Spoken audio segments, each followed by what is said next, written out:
The point that I made to you earlier was that if you have insurance, whatever your insurance is, state employee. Oh, so you won't? If you have insurance, you keep your insurance. If I have insurance, I keep my insurance. So you won't, will ya?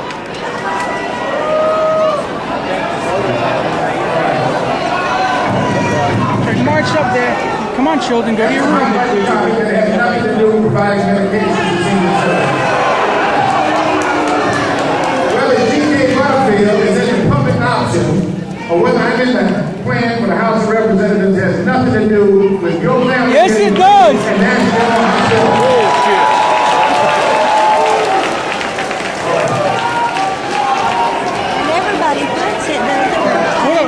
Hey, look, second-class citizens. Hey, look, second-class.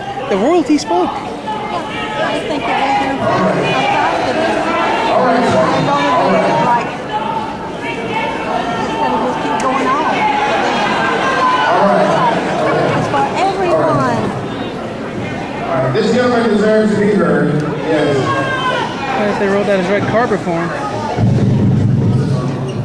First, I'd like to thank you very much for taking the opportunity to do this. I'd also like to thank you for your service to our country, both in the military and representing.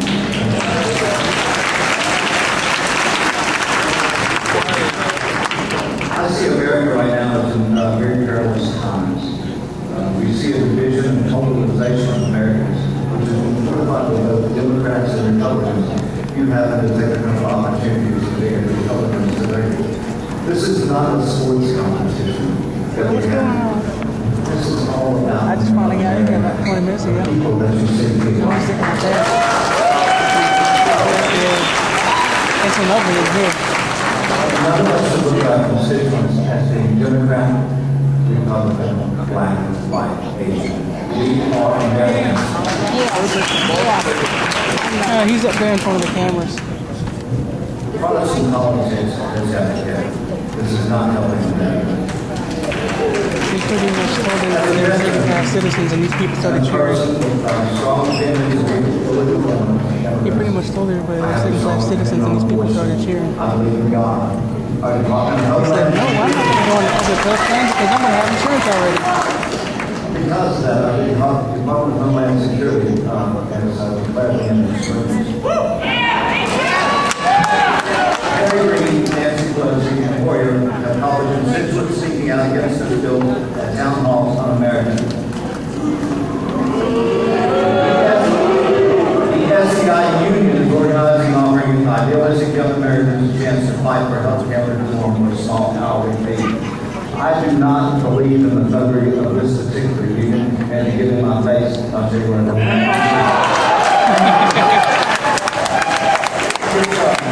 I have a point, so I'm going to run out of time. I'm going to ask this. When I enlisted in the military, yes, I'll get right to the question. Yes. When I was in the military, I took a proud oath that I would support and defend the Constitution of the United States against all enemies, foreign and domestic. Any question? H.R. 3200, section 163, page 59, lines 21 to 24. The government will have direct access to bank accounts for direct money funds from AMSA.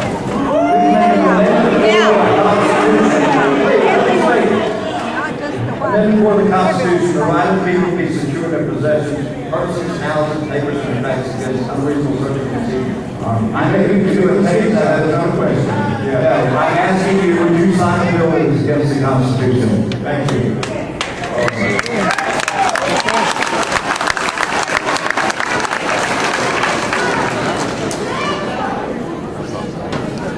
Well, I signed a paper defending the Constitution.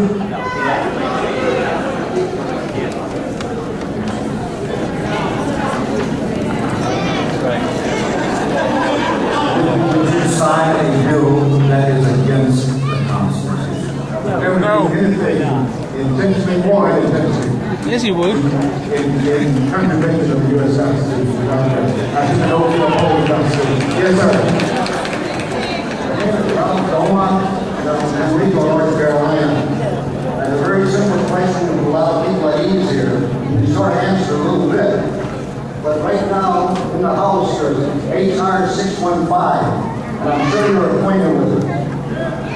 What it means is all House House members who vote for public options in the health bill to give up their current insurance and take the public option with everybody else that they're talking to about giving to the public.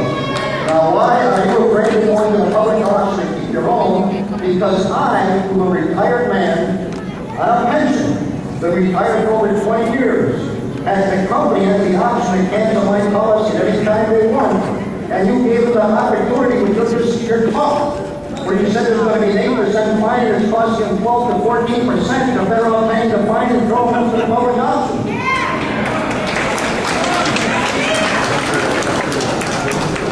The gentleman's asking me if I would give up my insurance to go into a public option.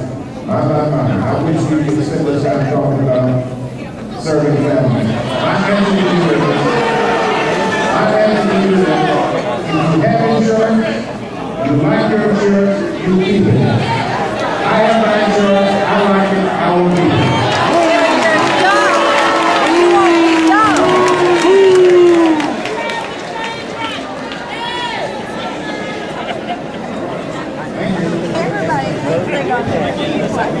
You won't be able to have that insurance after each other election.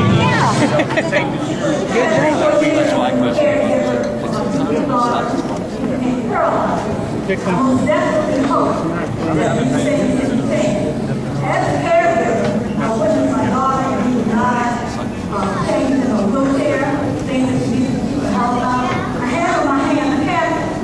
People who are in wheelchairs, they have to take care of things a little different than the rest of us. You suggest to take one or two of these cabinets, use it, and sterilize it, and reuse it. And anybody who knows anything about sterilizing anything doesn't always work, does it? You know, we're asking our violent people to do all kinds of things they really can't do. And what I'm praying is that as we make these changes, that we keep in mind the things they need, such as their therapy. The therapy is continuous. You won't have therapy, you'll be dead. Bless her heart. I mean, her daughters. That's horrible that she has to do that. These people need any equipment that can sustain their lives. Equipment such as wheelchairs, they bring it out. You see the people doing wheelchairs? Well, that person don't wheel no wheelchairs. People who are paralyzed and other things people need, they need a thing when you come out of the hospital called a standing frame. And they don't stand every day. When these are half an hour, they're not allowing the body blood to circulate. So you don't know this if you've never been in the hospital and had these things denied for you. My daughter worked for the United States government. She was employed and she had her leave ran out. Then she no longer had any coverage from Care First. I got a bill in the mail for $486 to pay for someone who no longer employed. The lady makes a very valuable point. And I'm thanking you for covering these points, and please use it to keep in mind the dental program. Because, you know, to have a good dental program, that's not a luxury. Am I right or wrong? That's a necessity. The lady has asked a very important request, and that is that we include some provision in the health care bill that will guarantee that devices and equipment will continue for the lifetime of the patient if they need it that long. And I pledge to you that if it's not in there, I will offer an amendment to try to include it. I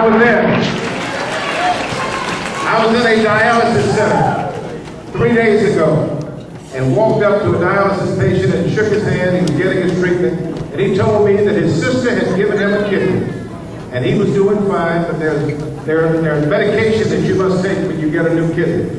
But his insurance company would only cover that medication for 2 years, maybe it was 30 months, for 30 months. Then after the 30 months, they stopped paying for the medication. He could not afford it. He lost the kidney, had to go back to the hospital, and now he's back on dialysis. So not only did he lose the kidney, but his sister lost the kidney as well. That's a real life story. Yes, sir. Thank you, Congressman, for coming. When I asked this question, or I make the statement, it's going to be purely economical. When you talk about universal health care, essentially you were speaking of price controls. A side effect of price controls is quality deterioration. Some examples can be found in countries where there are price controls in Medicare with artificially low prices. More people can go to the doctor with minor ailments that might have otherwise been ignored or treated by over-the-counter medications. This will happen when price controls reduces the cost of visits. reduces the cost of visits to the doctor, and especially when these